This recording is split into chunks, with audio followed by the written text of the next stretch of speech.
సాంఖ్యయోగాన్ని కలిగించే ఈ 2వ అధ్యాయంలోకి ప్రవేశిద్దాం. అథ ద్వితీయోऽధ్యాయః సాంఖ్యయోగః. సంజయ ఉవాచ తం తథా కృపయావిష్టం అశ్రుపూర్ణాకులేక్షణం విషీదంతమిదం వాక్యం ఉవాచ మధుసూదనః. సంజయుడు ఇలా అన్నాడు. ఆ విధంగా అర్జునుడు బంధువుల మీద ప్రీతి పెంచేసుకొని ఉన్నాడు. నా బంధువులనే నేను చంపుకోవలసి వస్తుందే అని వారి మీద జాలితో చాలా దుఃఖాన్ని అనుభవిస్తున్నాడు. దుఃఖం వచ్చినప్పుడు ఎవరేమంటారో తెలియదు కదా. అర్జునుడికి ఏమైంది? వాళ్ళ మీద బాగా ప్రీతి పెంచేసుకున్నాడు, బంధువుల మీద. అందుకని వాళ్ళందరినీ చంపుకోవాలి కదా అని చెప్పేసి కృష్ణుని కూడా శంకించాడంటే యోచన చేయండి. అయితే బంధువులే ఎక్కువ పరమాత్ముడి కన్నా కదా, మూర్ఖుడు అనిపిస్తుంది. కానీ కావలసిగా జయించాడేమో అనిపిస్తుంది. ఇది కూడా పరమాత్ముడి యొక్క నాటకమేమో. ఇట్లా ఆడించాడు. మన మనసంతా అర్జునుడి ముఖాంతరంగా పెట్టి బయటికి కక్కిస్తున్నాడేమో అనిపిస్తుంది. అబ్బో, కపట నాటక సూత్రధారి స్వామిని మనం ఎట్లా ఏమీ అనుకోకూడదు, అదే చేస్తున్నాడేమో అనిపిస్తుంది. ఇక్కడ అర్జునుడు ఏం చేస్తున్నాడు? కథకు వస్తాం మనం ఇప్పుడు. ప్రీతి పెంచుకొని ఉన్నాడు.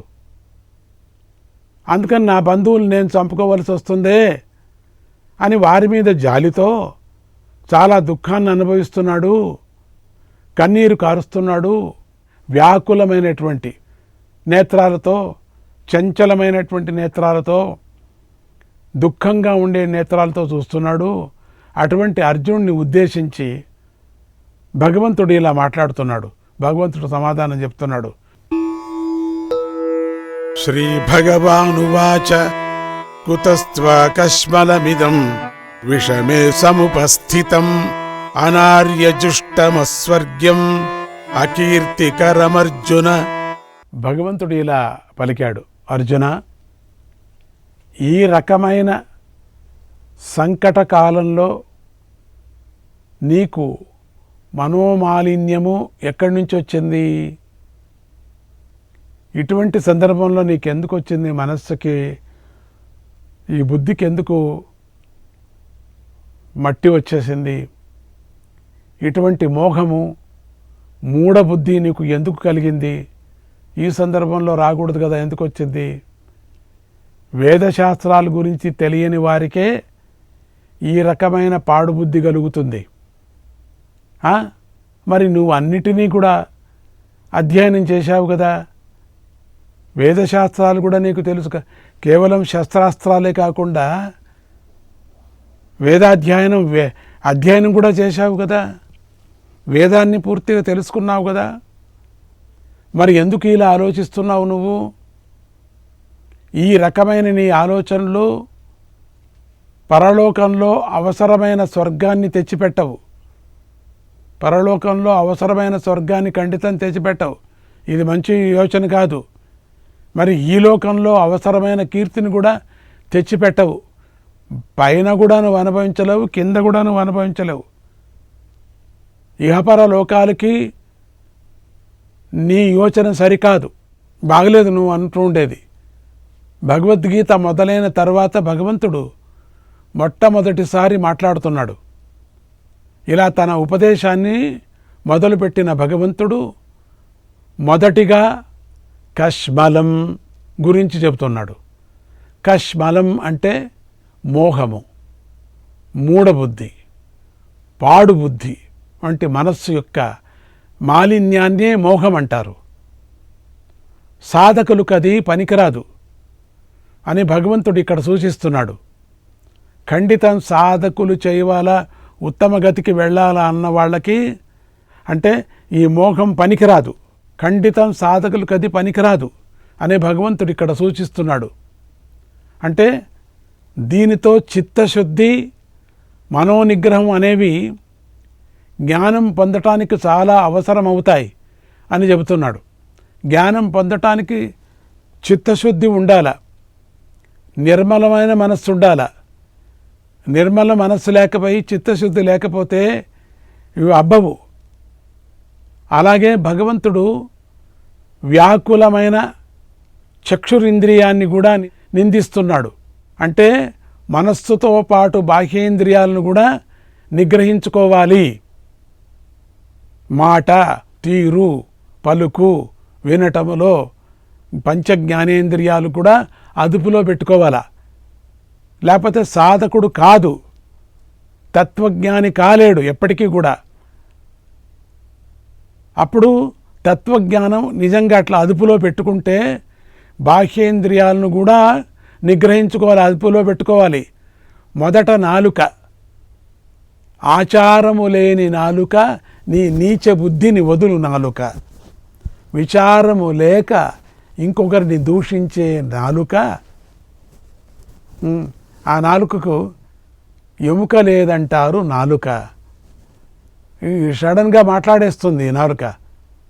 దానికి విచారము లేదు, ఆచారము లేదు.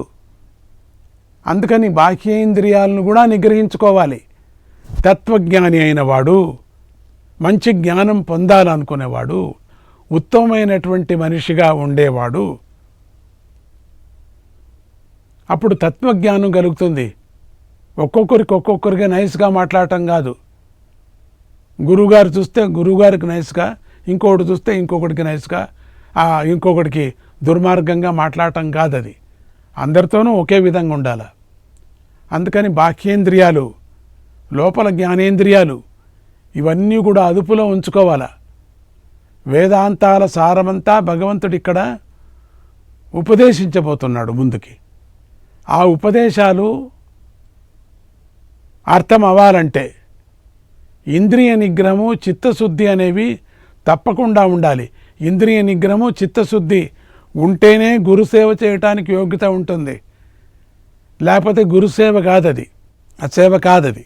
అప్పుడే తత్వము బుద్ధికి ఎక్కుతుంది. తత్వం కావాలంటే వచ్చేస్తుందా? అది రాదు. జ్ఞానం కావాలంటే వచ్చేస్తుందా? పుస్తకాలు చదివితే వస్తుందా? రాదు. చిత్తశుద్ధితో మనస్సు నిబ్బరంగా బాహ్యేంద్రియాలు, అంతరింద్రియాలను కూడా అదుపులో పెట్టుకొని వాక్శుద్ధిని, దృష్టిశుద్ధిని, శ్రవణశుద్ధిని ఇవన్నీ శుద్ధి చేసుకోవాలి. ఆహార శుద్ధి ఇవన్నీ ఉంటేనే తత్వజ్ఞాని అవటానికి సాధ్యమవుతుంది. లేకపోతే తత్వజ్ఞాని అవ్వటానికి సాధ్యము కాదు. మోక్షం కావాలా, జ్ఞానం కావాలా, భగవద్గీత 20 మాటలు చదువుతున్నానన్నా కూడా ప్రయోజనం లేదు. చిత్తశుద్ధి ఉండాల, మొదట అంతరంగ శుద్ధి ఉండాల, బహిరంగ శుద్ధి ఉండాల.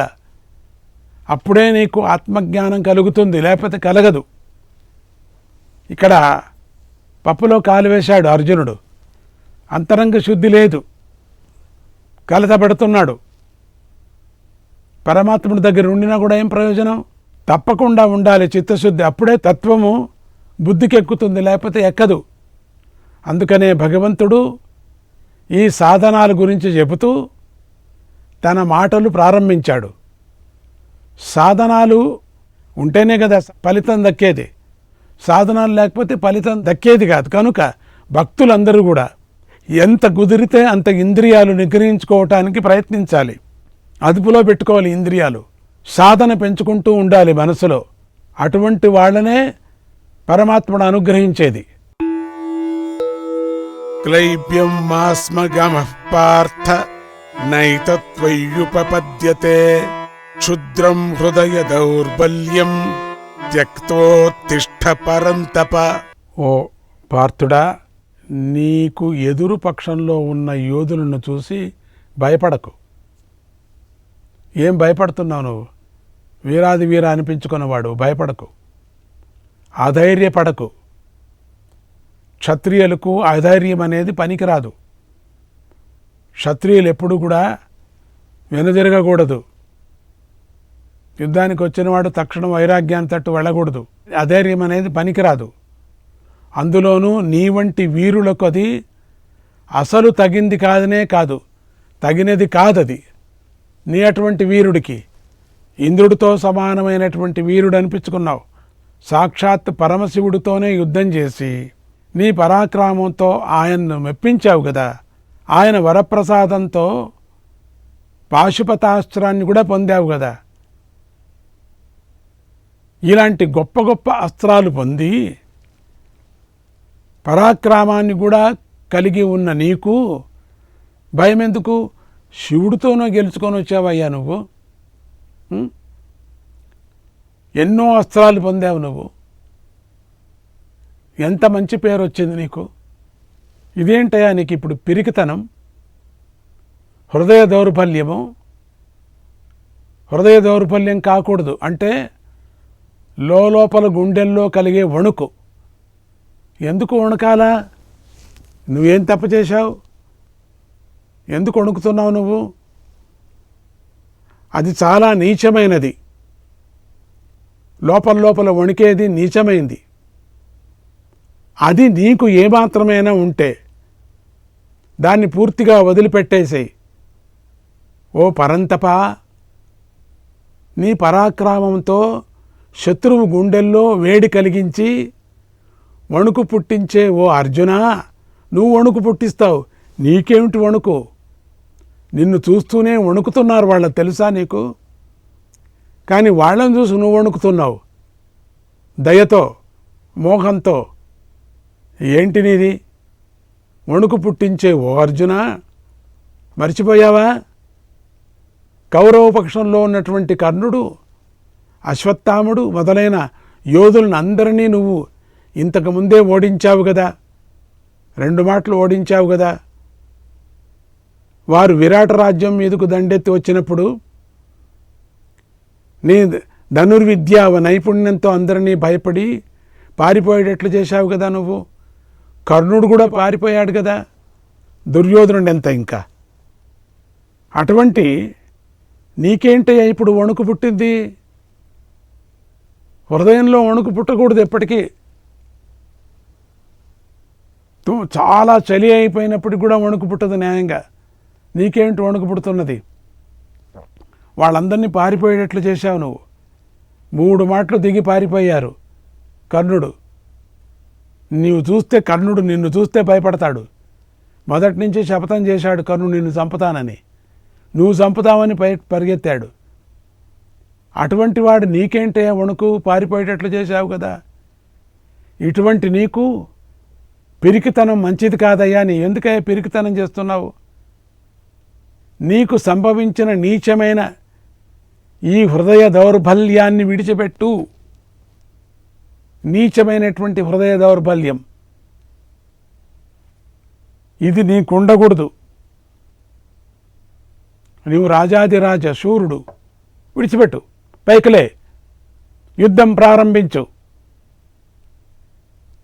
క్లీభ అంటే నపుంసకుడు, క్లైభ్యం అంటే నపుంసకత్వం. మళ్ళీ బృహన్నలవై పోతావా అని ఇక్కడ హెచ్చరించాడు భగవంతుడు. మళ్ళీ అయిపోతావా నువ్వు క్లైభ్యం అయిపోతావా? క్లీభ నపుంసకుడు నువ్వు అయితే మళ్ళీ నీకు ఇష్టమా? మళ్ళీ గజ్జలు కట్టుకొని ఆడేది, నీకు డ్యాన్స్ ఆడుకుంటూ వెళ్ళేది వీరాది వీరుడు. నీకు అదే బాగుందా? డ్యాన్సులు అవి బాగుందా? అవి అంతే అనిపిస్తుంది నీకు. అది నీకు ఎందుకో బాగలేదు. నాకు అదే అనిపిస్తున్నది. ఎప్పుడు నువ్వు బృహన్నడ అయ్యావో ఇప్పుడు బృహన్నడ అయిపోతున్నావు. మళ్ళీ బృహన్నడ కావాలా అని సిగ్గులే. లే, ఇక్కడి నుంచి నువ్వు లేచి యుద్ధం ప్రారంభించు అని ఇక్కడ హెచ్చరించాడు భగవంతుడు. అర్జున ఉవాచ కథం భీష్మమహం సంఖ్యే ద్రోణంచ మధుసూదన ఇషుభిః ప్రతియోత్స్యామి పూజార్హా వరిసూదన. అర్జునుడు ఇలా అడుగుతున్నాడు. అర్జున, మధు అనే రాక్షసుణ్ణి సంహరించిన ఓ భగవంతుడా, శత్రు సంహారక, నువ్వు నాకు